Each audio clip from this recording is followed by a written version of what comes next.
그리스도 안에서 하나님의 사랑을 받고 계신 성도 여러분, 오늘 우리가 고백할 하이델베르크 요리문답 제33주일의 주제는 회개입니다. 교회를 오래 다니신 분일수록 아주 자주 들어보신 말일 겁니다. 그래서 한 가지 제안을 드리고자 합니다.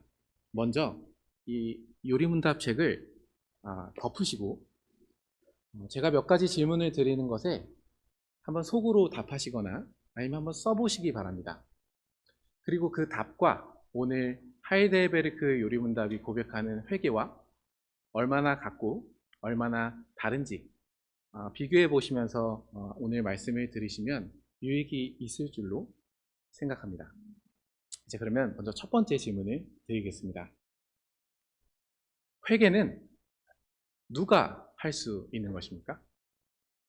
회개는 누가 할 수 있나요? 두 번째 질문입니다. 회개와 관련된 우리의 감정은 어떤 감정과 연관이 있을까요? 슬픔일까요? 회개와 관련된 감정이었습니다. 그리고 회개의 목적은 무엇이라고 생각하시나요? 조금 바꿔서 다시 질문드리면 회개를 도대체 왜 하는 겁니까? 이런 질문을 던지면서 여기에 대해서 듣기 전에는 어떤 생각을 하셨고 오늘 요리문답과 이 말씀을 들으면서 어떻게 달라지는지 혹은 같으면 더 좋겠고요. 한번 비교해 보면서 들으시면 좋을 것 같습니다. 오늘 특별히 회개에 대해서 고백하는 하이델베르크 요리문답 제33주일은 시편 51편과 함께 읽어가려고 합니다. 51편을 찬찬히 읽어가면서 거기에 해당되는 요리문답이 나오면 함께 고백하는 식으로 말씀을 듣고자 합니다. 그러니까 한쪽에는 51편을 펴주시면 되고요. 다른 한쪽에는 요리문답을 펴고 계시면 됩니다.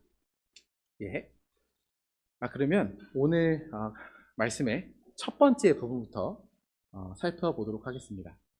오늘 말씀의 첫 번째 부분의 제목은 회개의 위치입니다.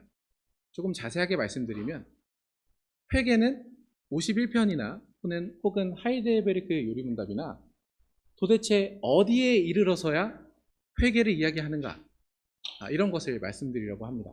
그래서 51편의 1절이 아니라 표제어부터 2절을 근거로 말씀드리도록 하겠습니다. 먼저 51편의 표제어를 보겠습니다. 제가 읽도록 하겠습니다. 다윗의 시, 인도자를 따라 부르는 노래. 여기서부터 중요합니다. 다윗이 밧세바와 동침한 후 선지자 나단이 그에게 왔을 때 51편은 회개의 시편입니다.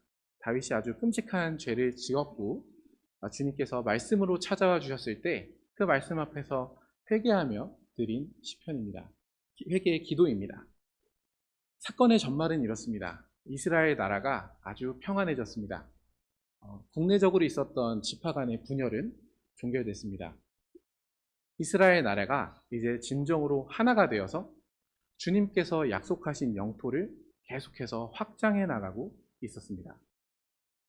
그러한 때에 왕이어서 그랬는지 몰라도 다윗은 전쟁 중에 호화로운 왕궁에 있었습니다.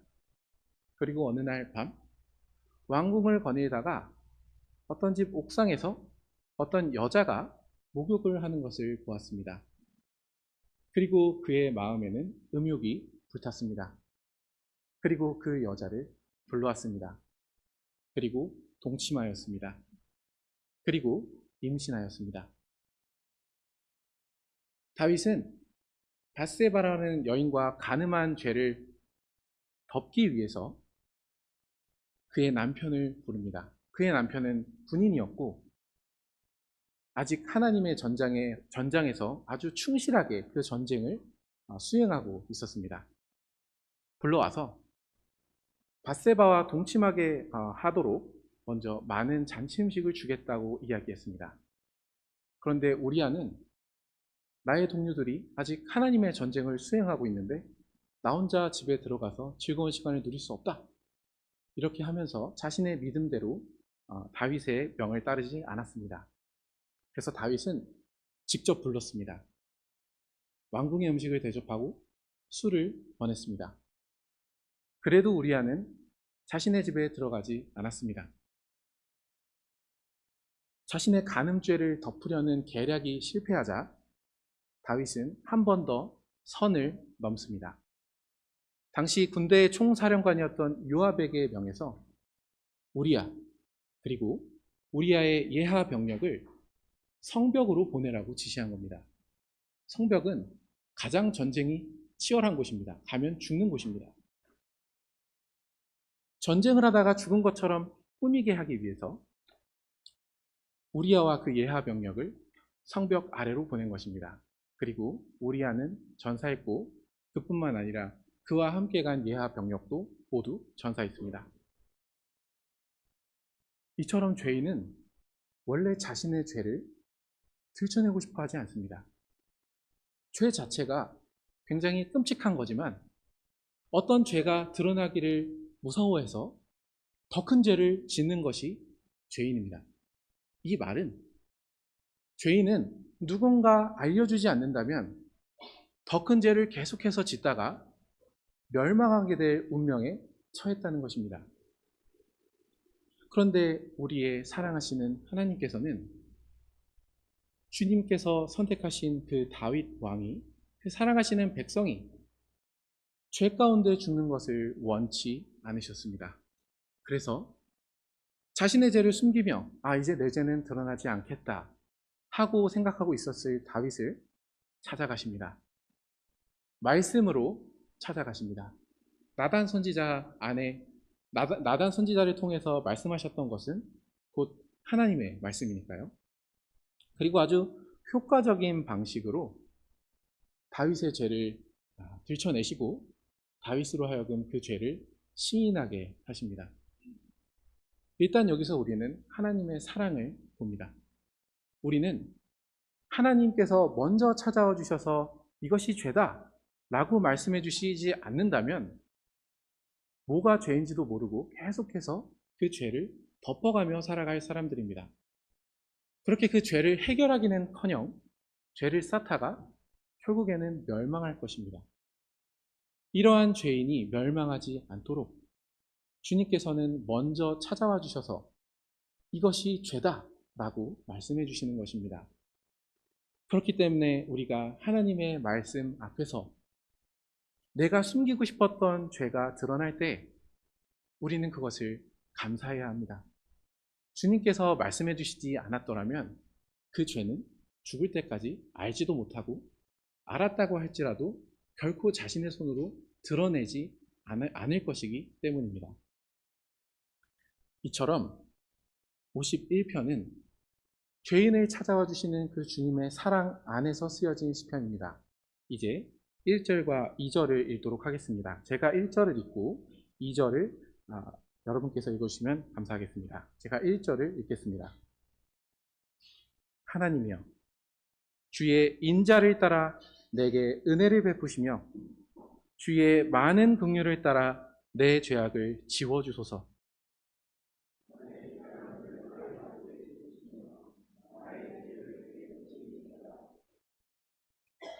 이제 자신의 죄를 살인죄까지 저질러가면서 숨기려 했던 다윗은 이 시편 안에서 자신의 죄를 인정하고 있습니다. 그리고 그 죄가 더러운 것임을 깨닫고 씻어주시기를 구하고 있습니다. 근데 한편으로 생각하면 조금 뻔뻔하지 않습니까? 이 사람의 죄는 한 경건한 가정을 파괴하였고 교회의 일을 신실하게 수행하고 있었던 이스라엘 백성들을 죽인 죄입니다. 교회를 허는 죄입니다. 자신의 죄를 알았다고 할지라도 이 죄를 도대체 하나님께서 용서해 주실까? 라는 생각을 하게 되면 하나님 앞에 나아갈 염치가 없는 그러한 큰 죄입니다. 근데 주님 앞에 기도로 나아가고 있습니다. 어떻게 그럴 수 있는 것일까요? 그 답은 1절에 있습니다. 1절을 다시 보시면요. 하나님이여 주의 인자를 따라 내게 은혜를 베푸시며 주의 많은 긍휼을 따라 내 죄악을 지워주소서. 일찍이 이스라엘 백성이 출애굽의 구원을 맛보고도 하나님과 언약을 맺은 지 얼마 안 됐을 때 하나님과 모세가 자기들의 눈에서 없어지니까 이들은 금송아지 우상을 만들어 섬겼습니다. 모세는 그들을 책망하였고 모세의 지도 아래 그들은 회개하였습니다. 그리고 모세는 이스라엘을 대표하여 주님께 용서를 구했습니다. 이 해결될 수 없고 용서될 수 없는 죄를 저지른 이스라엘에게 하나님 나라의 시작으로서 아주 중요한 시기에 이러한 죄를 저지른 사람들에게 어쩌면 나라의 근간이 되는 아주 중요한 말씀을 내려주십니다. 제가 읽도록 하겠습니다. 여호와께서 그의 앞, 모세입니다. 그의 앞으로 지나시며 선포하시되 여호와라 여호와라 자비롭고 은혜롭고 노하기를 더디하고 인자와 진실이 많은 하나님이라. 인자를 천대까지 베풀며 악과 과실과 죄를 용서하리라. 그러나 벌을 면제하지는 아니하고 아버지의 악행을 자손 3, 4대까지 보응하리라. 이 약속을 해주신 하나님께서 지금 범죄한 다윗을 찾아오신 겁니다. 다윗은 한 나라의 왕으로서 나라의 존립과도 같은 이 언약의 말씀을 잊지 않았습니다. 이 말씀을 하신 그 주님께서 자신을 찾아와 주셔서 죄를 지적하셨다는 것은 은혜를 베푸시며 약속해 주신 대로 내가 주님의 은혜만을 의지하며 나아갈 때 이 죄를 용서해 주시겠다는 확신이 있었기 때문입니다. 그렇습니다. 가장 먼저 저는 누가 회개할 수 있는가? 라는 질문을 드렸습니다. 51편에서는 하나님의 은혜를 아는 사람, 하나님의 은혜를 받고 그것만을 의지하는 사람이 회개할 수 있다고 이야기합니다. 이러한 동일한 복음을 하이델베르크 요리문답에서도 동일하게 가르칩니다. 오늘 우리가 고백하는 33주일의 주제가 회개입니다. 왜? 하이델베르크 요리문답은 일주일이나 2주일 또는 3주일이나 4주일에 우리의 죄를 적나라하게 딱 지적하면서 당신들 회개해야 됩니다. 이거 안 믿으면 죽어요. 이렇게 얘기하지 않고 그동안 내내 사도신경을 통해서 참된 믿음으로 그리스도와 연합된 사람들이 삼위 하나님 안에서 받는 구원의 복을 아주 풍성하게 고백한 다음에 그리고 그 믿음을 말씀과 성례로 일으키시고 굳세게 해주신다는 그 복음을 들려준 다음에 회개를 이야기하는 것일까요? 구원의 복음을 정말 풍성하게 전한 다음 회개를 이야기하는 것은 그 구원의 은혜를 믿음으로 받아들이고 그 은혜에 감사한 사람만이 회개할 수 있다는 것을 알려주는 것입니다. 51편과 하이델베르크 요리문답이 회개를 언급하는 위치를 볼 때 우리의 생각은 조금 달라집니다. 가까운 사이일수록 특히 가정에서 부모님은 자녀에게 하나님 말씀대로 살기를 권합니다. 자식이 엇나가지 않았으면 하는 마음에 무엇을 해야 하는지부터 먼저 가르치기 시작합니다. 그러나 오늘 우리는 아이들에게 하나님 말씀이 이러니까 너 잘못했다. 너 얼른 돌이켜라. 이런 말을 하기 이전에 먼저 아주 풍성하게 가르쳐야 될 내용이 있다고 이야기하고 있습니다. 그것은 주님의 은혜와 사랑입니다. 그렇기 때문에 우리가 무엇을 해라라고 이야기하기 이전에 나는 이 아이에게 어떠한 주님의 은혜를 가르쳐줬는가? 그리고 그게 이 아이의 마음을 바꿀 수 있을 정도로 충분한가? 이러한 복음의 말씀을 전해주면서 그것이 쓰임을 받도록 기도했는가 하는 것을 생각해 보아야 합니다. 이러한 은혜와 사랑을 충분히 전달하지 않고서 하나님의 백성으로서의 당위만을 이야기하게 될 때 우리는 자녀에게 할 수 없는 것을 계속 부과하고 있는 것입니다. 그 아이에게 교회는 즐거운 곳이 아닙니다.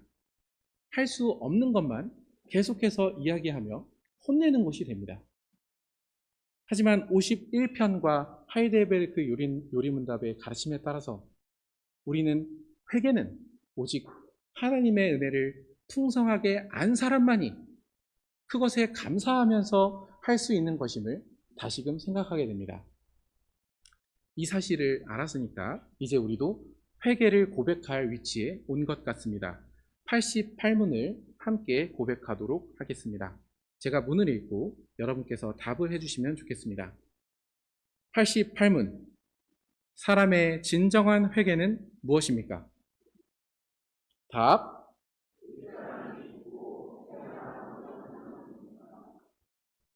우리의 요리문답은 진정한 회개가 두 부분으로 이루어져 있다고 합니다. 물론 이 두 부분은 한 가지 회개의 중요한 면들인데요. 먼저 이번 말씀의 두 번째 부분에서는 옛사람이 죽는 문제에 대해서 먼저 말씀드리도록 하겠습니다. 그래서 둘째 부분의 제목은 이렇습니다. 옛사람이 죽는 회개. 시편 51편 3절에서 6절을 근거로 말씀드리도록 하겠습니다. 3절을 보시면 다윗은 계속해서 자신의 죄를 자백합니다. 물은 나는 내 죄가를 아오니 내 죄가 항상 내 앞에 있나이다. 이제 다윗은 하나님 앞에서 자신의 죄를 숨길 생각이 없습니다. 자기와 같은 극악한 죄를 저지른 죄인을 찾아와 주신 하나님 앞에서 더 이상 자신의 죄를 숨길 마음이 없는 것입니다. 오히려 그의 마음에는 나를 사랑하시는 하나님 앞에서, 그분이 보는 앞에서 하나님께서 진노하시는 죄를 내가 저질렀구나 하는 마음이 듭니다. 그래서 그의 1차적인 관심은 하나님밖에 없습니다. 그 사실을 4절에서 확인할 수 있습니다. 제가 4절을 읽도록 하겠습니다. 내가 주께만 범죄하여 주의 목전에 악을 행하였사오니 주께서 말씀하실 때에 의로우시다 하고 주께서 심판하실 때에 순전하시다 하리이다. 지금 제가 강조해서 읽은 것과 같이 다윗은 자신 앞에 계신 하나님밖에, 그의 주님밖에 관심 있는 것이 없습니다. 그의 범죄는 하나님 앞에서 범죄한 것이라고 고백하고 자신이 저지른 악은 하나님 앞에서 저지른 것이라고 합니다. 자신을 찾아와 주신 그 하나님의 사랑 앞에서 하나님 자신의 죄를 낱낱이 고하는데 한 가지 특징이 있습니다. 4절 하반절을 보시기 바랍니다. 주께서 말씀하실 때 의로우시다 하고 주께서 심판하실 때 순전하시다 하리이다 합니다. 다윗은 더 이상 자신의 죄를 정당화할 마음이 없습니다. 주님께서 너 그거 죄다 라고 말하면 자신과 같은 죄인을 찾아와 주셔서 말씀해 주시는 그 사랑 앞에서 맞습니다. 주님께서 말씀하신 대로 그게 죄입니다 하고 고백하는 것입니다. 또한 주님께서 너의 죄가 이러니 이러한 처분을 내리겠다라고 말씀하실 때 맞습니다. 그 판결이 참으로 순결하고 공명정대합니다 하면서 사랑하는 주님 앞에서 자신의 죄를 애누리 없이 고백하는 것입니다.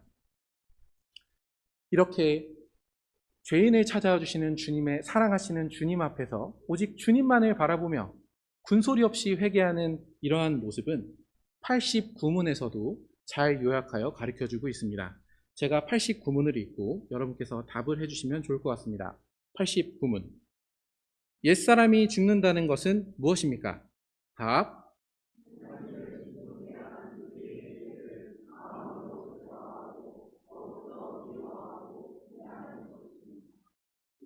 여기 보면 옛사람이 죽는 회개의 핵심에는 하나님이 계십니다.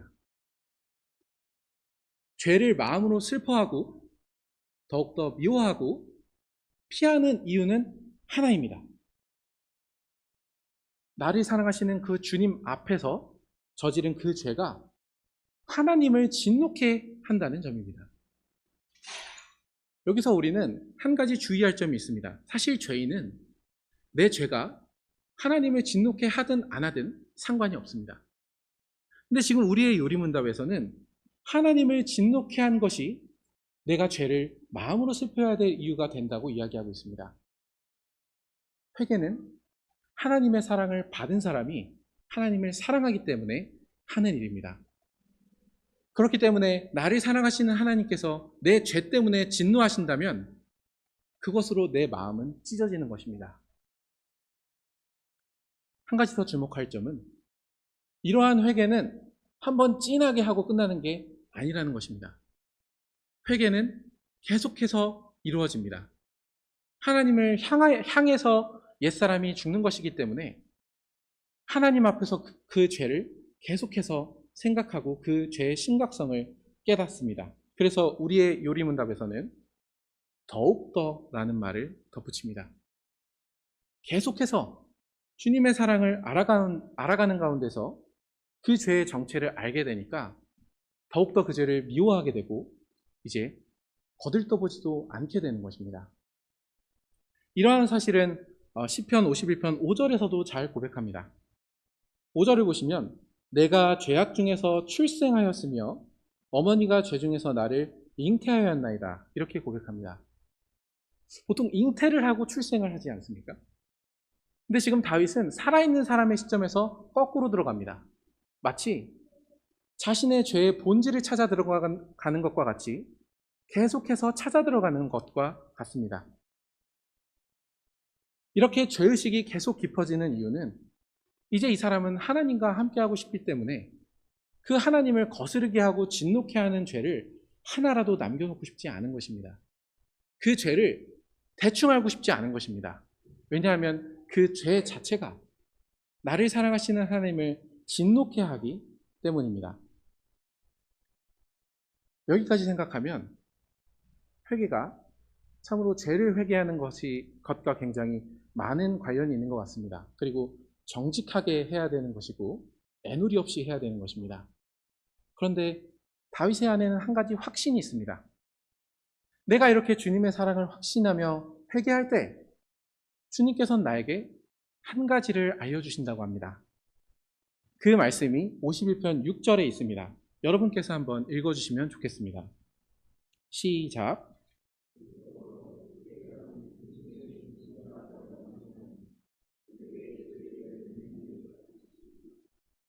여기서 주께서 원하시는 중심이 진실함은 아까 다윗과 같이 내가 출생하는 것뿐만 아니라 잉태할 때부터 아예 나는 죄 중에 잉태됐다 하면서 자신의 죄를 정직하게 인정하는 것입니다.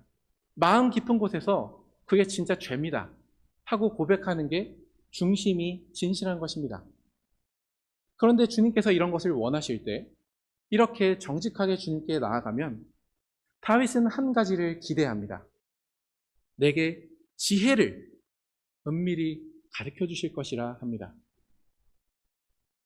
죄가 꿈틀거리는 내 깊숙한 그 은밀한 곳에서부터 주님께서는 지혜를 가르쳐 주실 것이라 기대하는 것입니다. 그렇다면 이 지혜는 무엇이겠습니까? 많은 경우 성경에서 지혜는 생명을 주는 것입니다. 오늘 본문에서 생명을 주는 것은 자신을 찾아와 주신 주님의 사랑 앞에서 깔끔하게 죄를 인정하고 주님의 은혜만 믿고 나아가는 것입니다. 그것이 지혜입니다. 그것이 생명을 주는 지혜입니다. 다윗이 자신의 죄를 철저하게 고백할 수 있는 것은 이러한 주님의 은혜와 약속을 믿었기 때문입니다. 우리는 때때로 회개를 너무 쉽게 생각하는 경향이 있습니다. 근데 주님의 은혜와 사랑이 없는 회개는 정말 하기 힘든 것입니다. 자기 자신을 부정해야 됩니다. 많은 경우 내가 잘했다고 생각한 것을 잘하지 않은 것이라고 인정해야 되는 것입니다. 어떤 의미에선 자기를 부정하는 것입니다. 사람 스스로에게 이러한 용기가 어디서 나오겠습니까? 그렇게 철저하고 정직하게 주님께 죄를 아뢰고 그분의 은혜만을 의지하며 나갈 때 주님께서 자신의 죄를 사하여 주시고 다시 주님의 품으로 받아주시겠다는 확신이 있기 때문에 할 수 있는 것입니다. 이제 우리는 이 지혜를 들으면서 회개의 다른 국면이 있다는 것을 차츰 인지하게 됩니다. 회개는 하나님을 진노케 한 자신의 죄를 마음으로 슬퍼하고 더욱더 미워하면서 피하는 것만 있는 게 아닙니다. 완전히 다른 국면이 있습니다. 그 국면을 오늘 말씀의 세 번째 부분에서 말씀드리도록 하겠습니다. 세 번째 부분의 제목은 이렇습니다. 새 사람으로 사는 회개입니다. 시편 51편 7절에서 13절을 근거로 말씀드리겠습니다. 이 회개의 새로운 국면은 하이델베르크 요리문답 90문이 아주 잘 요약하여 가르칩니다. 다시 제가 문을 읽고 여러분께서 답을 해주시면 좋을 것 같습니다. 90문. 새 사람으로 다시 사는 것은 무엇입니까? 답.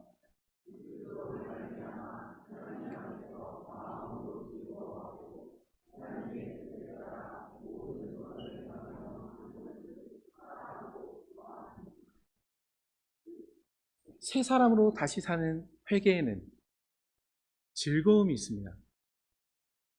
여러분은 회개와 즐거움을 연관지어서 생각해 보신 적이 있으십니까? 그리고 그 회개에는 사랑과 기쁨도 있습니다. 회개는 단지 자신의 죄를 슬퍼하면서 자기 안으로 침잠에 들어가는 것이 아닙니다. 하나님을 향하는 것입니다. 그렇기 때문에 구신문에서도 하나님이 강조됩니다. 그리스도로 말미암아 하나님 안에서 마음으로 즐거워하고 하나님의 뜻을 따라 모든 선을 행하며 사는 것을 기뻐하고 사랑하고 기뻐하는 것이라 이야기합니다. 그렇다면 여기서 지금 말하고 있는 구신문이 고백하고 있는 즐거움이란 무엇일까요? 아까 회개의 새로운 국면이라 말씀드렸는데 죄는 단순히 자신의 죄가 없어질 것만을 기대하는 것이 아닙니다. 회개는 다시금 내가 하나님 앞으로 나아가서 그분과 사랑의 교제를 나눌 수 있는 그 자리를 염원하는 것입니다. 그것을 바라기 때문에 회개를 하는 것입니다. 그래서 우리의 요리문답에서는 특별히 그리스도로 말미암아 하나님 안에서 기뻐한다고 합니다. 우리의 죄를 위해서 십자가에서 죽으신 그 그리스도께서 우리의 죄를 다 해결해 주셨기 때문에 우리는 이제 하나님 안으로 갈 수 있습니다. 그분께 나아가서 다시금 즐거움을 누리면서 하나님의 사랑을 받고 또 하나님께 사랑을 드리는 그러한 즐거움을 누릴 수 있는 것입니다. 이러한 즐거움을 다윗도 고백합니다. 7절에 보시면 웃을초로 나를 정결하게 하소서 내가 정하리이다 하고 고백한 다음 이어서 8절에서 갑자기 즐거움을 이야기합니다. 내게 즐겁고 기쁜 소리를 들려주시사 주께서 꺾으신 뼈들도 즐거워하게 하소서. 웃을초가 바로 다시금 하나님 앞에 나아가는 것과 관련이 있습니다. 예전에 이스라엘에서는 죽음과 접촉한 사람이나 문둥병자들은 잠시 하나님께서 계신 진영 밖으로 나가 있었어야 됐습니다. 그것 자체가 죄여서 그런 것은 아닙니다. 하나님께서 계시는 그 이스라엘이라는 교회가 죽음이 침범할 수 없는 교회, 영원한 생명이신 하나님께서 계시기에 음부의 권세가 침범할 수 없는 곳임을 알려주시기 위함입니다. 그렇다면 한번 상상해 보시기 바랍니다. 부모님이 돌아가시든 가족이 죽었을 때 어쩔 수 없이 시체를 만져야 됐을 겁니다. 그러면은 그 시체를 만진 후에 진 밖으로 나갑니다. 7일 동안 있어야 됐습니다. 그 7일 동안 하나님께서 계신 이스라엘의 진영이 어떻게 보였겠습니까? 나는 지금 죽음과 접촉했기 때문에 밖으로 나와 있지만 저 안에는 죽음이 침범할 수 없는 하나님이 계시구나. 주님의 교회는 그렇게 소중하고 아름다운 것이구나. 얼른 주님께 다시 나아가고 싶다. 라는 생각이 들지 않았겠습니까? 그렇게 하여 그 사람이 다시금 정한 날이 지나서 진영 안으로 들어갈 때 웃을초에 피나 혹은 정결한 물을 묻혀서 그 사람한테 뿌렸습니다. 그러면은 그 웃을초에 묻힌 물이나 피를 맞을 때 그 사람의 마음은 어떻겠습니까? 나는 정결하게 되어서 다시 주님께 나아갈 수 있다. 그 생명이신 주님, 그러나 나를 사랑하시는 그 주님께 다시 나아갈 수 있구나 라는 생각이 들지 않았겠습니까? 우슬초로 자신을 정결하게 해달라고 구하는 다윗은 지금 죄를 지은 자신의 상태가 딱 그 상태란 얘기입니다. 자신은 죄 때문에 하나님께 나아갈 수 없지만 하나님께 나아갈 것을 바라면서, 그리고 그 앞에서 즐거움을 누릴 것을 바라면서 자신을 정결하게 해주시기를 구하는 겁니다. 하나님 앞에서 즐거워하는 것을 바라는 것이 회개의 핵심입니다. 그렇다면 다음 질문이 생깁니다. 하나님 앞에서 즐거워한다는 것은 말은 참 좋은데 어떻게 살아가는 걸까? 그것을 구신문 후반부에서 잘 가르쳐 줍니다. 하나님의 뜻에 따라 모든 선을 행하며 사는 것을 사랑하고 기뻐하는 게 곧 하나님 앞에서 즐거워하는 삶이라고 이야기합니다. 왜냐하면 우리는 사랑하는 사람을 만나더라도 결혼을 위해서 연애를 한다거나 부부관계에서도 정말 사랑한다면 우리는 자기의 목소리를 듣지 않을 겁니다. 상대방이 도대체 지금 뭘 원하고 그 의도를 잘 파악해서 그 사람이 원하는 걸 정말 딱 해주고 그 사람이 정말 그걸 기뻐한다면 그것만으로 자신은 즐거울 겁니다. 사람의 관계에서도 이러할진데 죄인을 찾아주셔서 다시금 주님께로 부르시는 그 은혜와 사랑을 받은 사람의 마음은 도대체 하나님을 기쁘시게 하려면 어떻게 해야 될까? 그분의 뜻이 뭘까? 라는 생각을 하게 되는 것입니다. 그리고 그 뜻을 알아서 순종하기를 원하게 되는 것입니다. 근데 여기서 한 가지 난점이 있습니다. 우린 못합니다. 하나님을 사랑하는 마음이 신실하지도 않고 하나님의 계명을 즐거워하지도 않고 그럴 선을 행할 능력도 없습니다. 그것이 우리의 마음입니다. 그렇기 때문에 다윗은 10절과 10절에서부터 12절에 주님 앞에서 살기 위해서 우리가 주님을 사랑하기 위해 필요한 마음과 순종의 마음을 간절히 구합니다.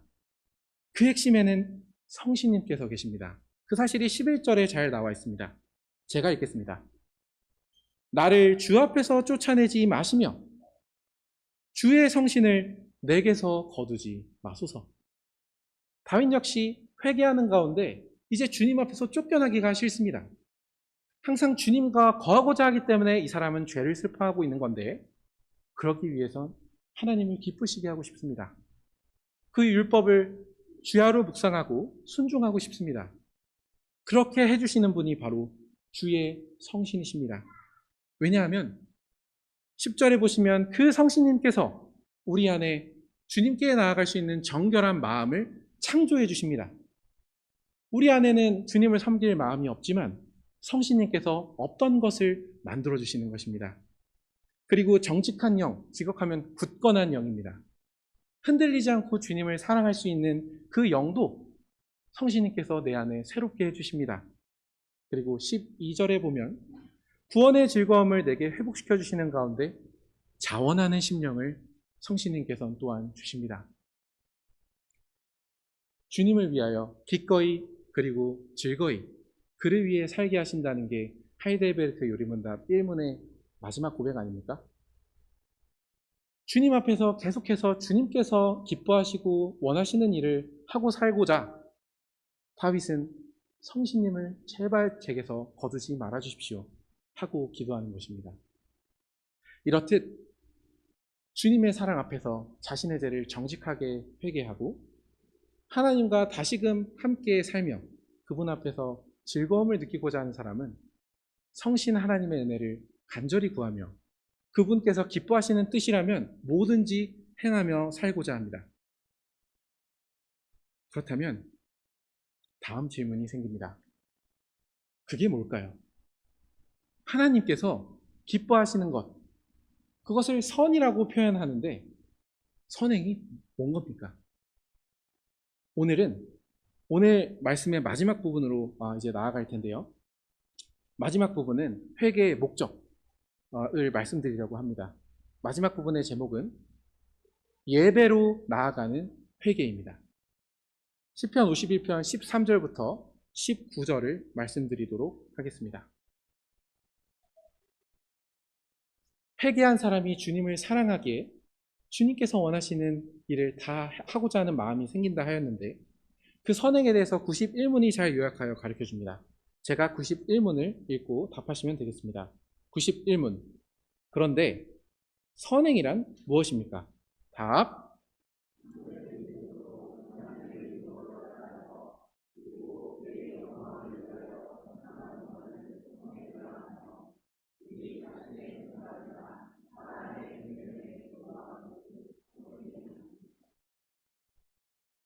제가 분명히 마지막 부분의 제목을 예배로 나아가는 회개라고 이야기했는데 91문은 선행에 대해서 가르치고 있습니다.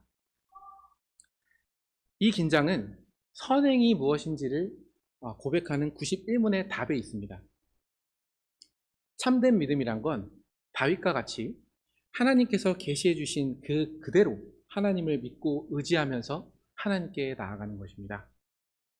그렇게 하나님의 사랑을 받고 나아가는 사람은 이제 자신의 이야기를 하지 않고 하나님이 무엇을 기뻐하시는지를 알기 위해서 하나님의 율법을 따르게 됩니다. 그 다음이 중요합니다. 그래서 뭘 하려는 것입니까? 그의 영광을 위하여, 하나님의 영광을 위하여 행한 것만을 선행이라 한다고 합니다. 하나님의 영광을 위한다? 이것이 곧 예배 아닙니까? 우리가 매일 뜨는 해를 통해서도 주님의 신실하심이 매일 새로운 것을 경험하지 않습니까? 또한 우리가 직장에서 일할 수 있는 지혜와 건강을 주신 분도 다 주님이십니다. 무엇보다 그 결과로 우리에게 주신 소득을 통해 차려진 밥상 앞에서 오늘도 주님께서 나를 먹이신다 하는 주님의 영광이 가득 빛납니다. 예배는 그러한 영광을 가득가득 맛보고 나서 맞습니다. 이거 주님께서 저에게 주신 겁니다. 감사드립니다. 제가 주님께만 모든 좋은 것들만 의지하며 살겠습니다 하면서 주님만 의지하고 주님만 신뢰하면서 영광을 돌려드리는 겁니다. 그게 우리의 찬송 아닙니까? 근데 91문에서도 결국에는 그의 영광을 위한 것, 참된 믿음으로 하나님의 율법에 따라서 그리고 하나님의 영광을 위해서 행한 것만 선행이라 합니다. 그러니 결국 우리의 회개는 우리를 사랑하신 하나님 앞으로 나아가서 즐거움을 누리는 가운데 예배하는 삶입니다. 근데 그 예배라는 것은 우리가 주일에 와서 드리는 예배가 가장 중요하겠지만 그 예배에서 주님을 뵙고 그 사랑을 받아서 모든 삶에서 하나님께서 원하시는 일만 하는 게 또한 삶의 예배입니다. 그 동기는 물론 하나님께로부터 받은 사랑인데요. 여기 보면은 51편에서도 이 91문에서 얘기하는 선행의 아주 좋은 예를 하나 포착하게 됩니다. 13절에서 15절을 읽을 텐데 여러분께서 먼저 13절을 읽으시고 제가 14절을 읽고 교독하도록 하겠습니다. 먼저 13절을 읽어주시면 감사하겠습니다. 13절 시작.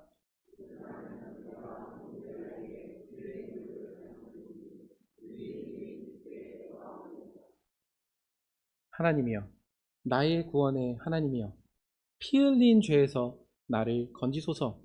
내 혀가 주의 의를 높이 노래하리이다. 15절.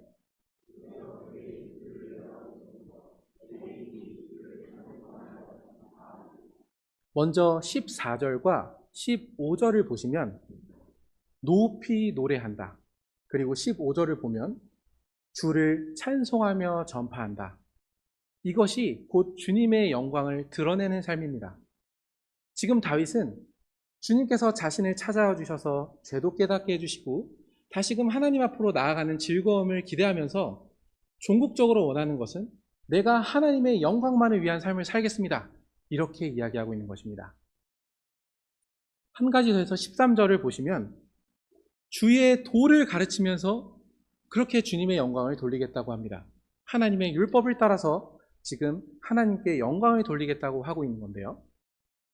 51절에 국한되는 문맥에서 이 주의 도 그리고 주의 의는 죄인을 찾아오셔서 말씀해 주실 때 우리가 그것을 기쁜 마음으로 받고 주님께 다시금 나아갈 때 주님께서 그 앞으로 다시 불러주신다는 것을 말하는 겁니다.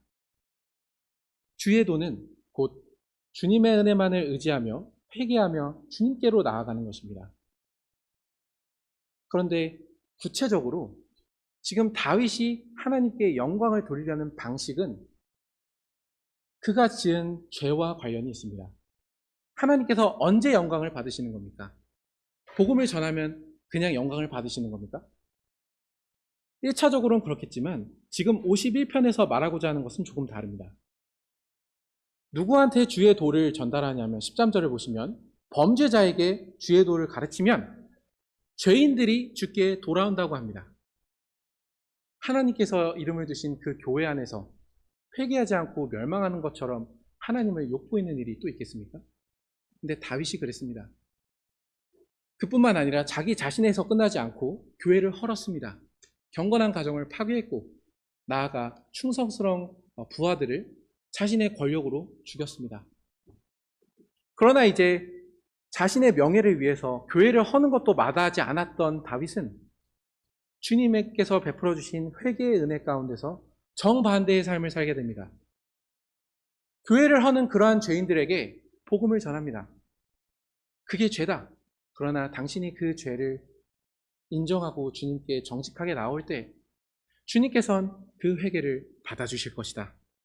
그렇게 하면 죄인들이 돌아오는 것입니다.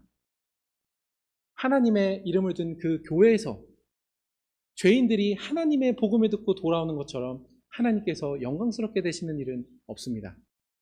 이처럼 회개한 다윗은, 그리고 주님 앞에서 즐겁게 살아가고 싶은 다윗은 하나님의 말씀에 따라 주의 도를 죄인들에게 전하면서 그 죄인들을 주님께 돌이키며 주님께 영광을 돌리는 삶을 살아가고 싶은 것입니다.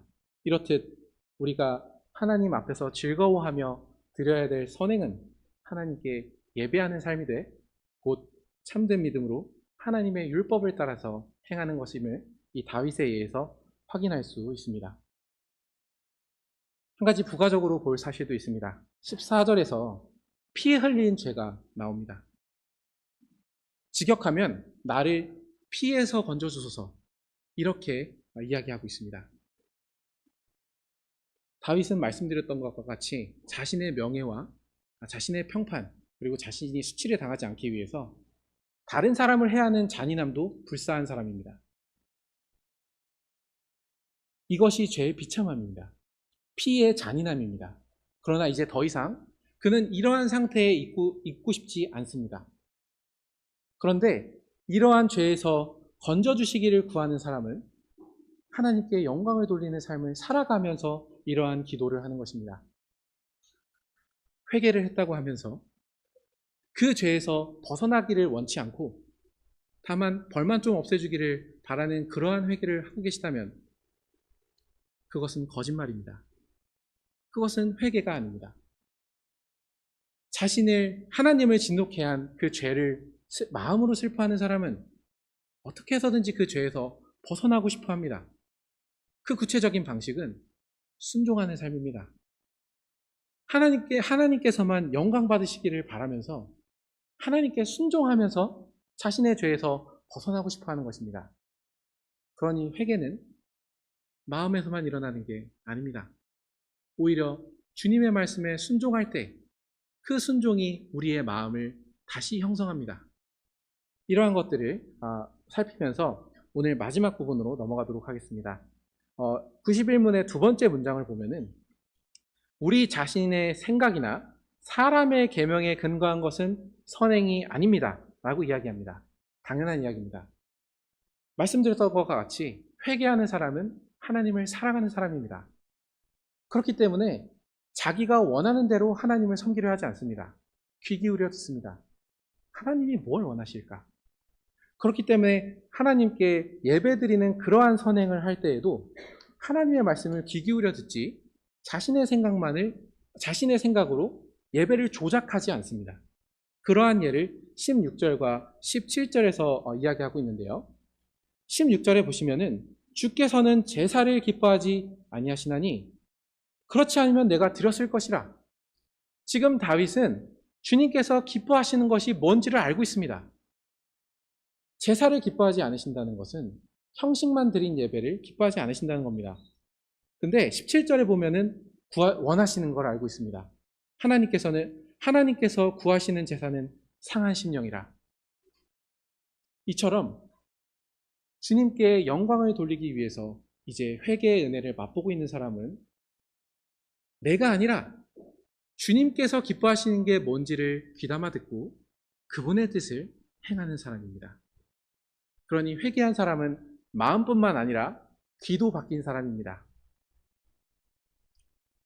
이렇게 되면은 51문으로 부족한 대로 그 하이델베르크 요리문답 33주일을 해설한 셈이 됩니다. 그런데 아직 51편이 안 끝났습니다. 그래서 51편의 남은 부분을 보면서 이제 오늘 말씀을 맺고자 합니다. 18절을 제가 읽고 19절을 여러분께서 읽어주시면 좋을 것 같습니다. 제가 읽겠습니다. 18절 주의 은택으로 시온에 선을 행하시고 예루살렘 성을 쌓으소서.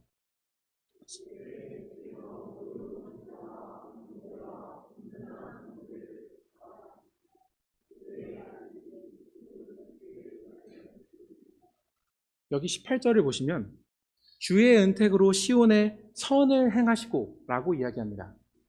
여기 시온은 교회입니다. 주님의 은택으로, 주님의 은혜로 선을 내리는 게 51편에서 무엇을 의미하겠습니까?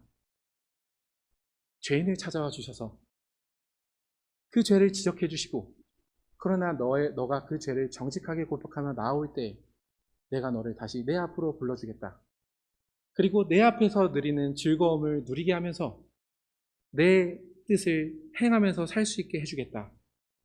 이렇게 말씀하시며 이걸 이루어 주시는 게 주님께서 교회에 베푸시는 은혜 아니겠습니까? 근데 그렇게 되면 그 교회 안에서는 굉장히 은혜로운 예배가 시작되기 시작합니다. 17절에 다시 돌아가서 보시면 주님께서 구하시는 제사는 상한 심령이라고 이야기합니다. 주님의 사랑 앞에서 자신의 죄를 철저하게 고백한 사람이 예배를 드리러 나올 때 가지고 와야 되는 겁니다. 내가 잘났다. 나 이번 주에 이만큼 해냈다.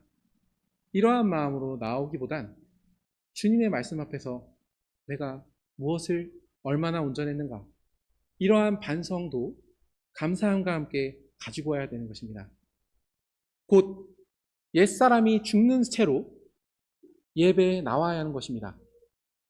그런데 그렇게 될 때 다윗은 한 가지를 확신합니다. 하나님이여, 상하고 통회하는 마음을 주께서 멸시하지 않으시리이다.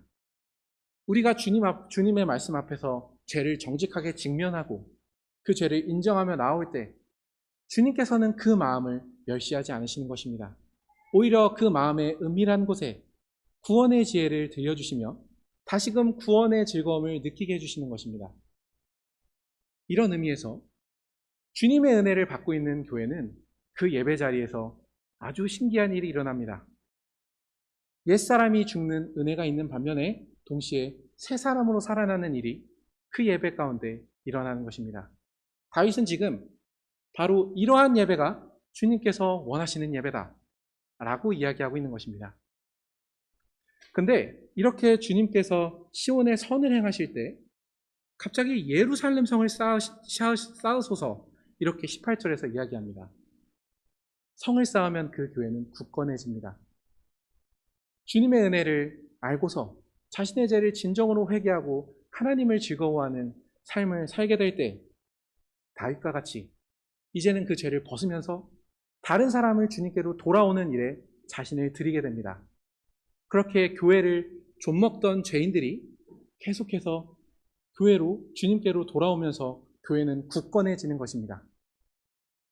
이렇듯 주님의 말씀 안에서 옛사람이 죽고 새 사람으로 사는 은혜가 드려질 때, 그러한 예배가 드려질 때 그 교회는 굳건해집니다.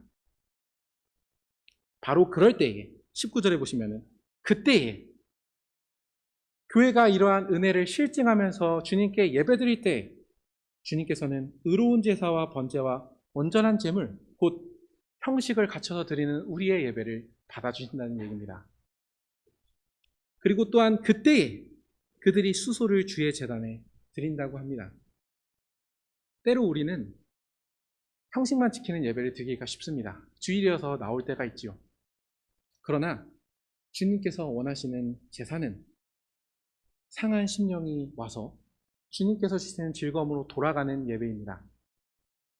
이러한 예배가 우리 가운데서 계속해서 드려지면서 예배 가운데 참된 회개가 계속해서 일어나고 그 결과로 교회가 계속 굳건해지는, 죄인들이 계속해서 주님을 향해 돌아가는 그러한 영광이 우리 교회 안에서 계속해서 일어나기를 주님 앞에 간절히 구합니다. 제가 이번에 33주일을 준비하면서 51편을 읽었는데 갑자기 어떤 찬송 하나가 생각이 났습니다. 그래서 그 찬송을 함께 부르시고 이제 기도드리도록 하겠습니다. 우리 찬송 217쪽입니다.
기도드리시겠습니다.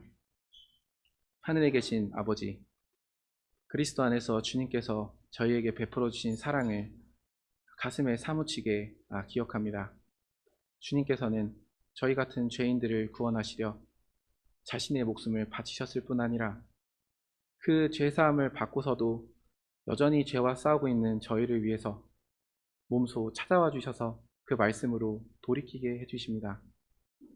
이러한 주님의 은혜가 가득하여져서 저희 교회 예배에서 그리고 실생활에서 주님을 향한 사랑을 부리듯 일어나서 하나님을 진노케 한 죄를 마음으로 슬퍼하고 더욱더 미워하고 피하는 일이 가득하게 해주시기를 구합니다.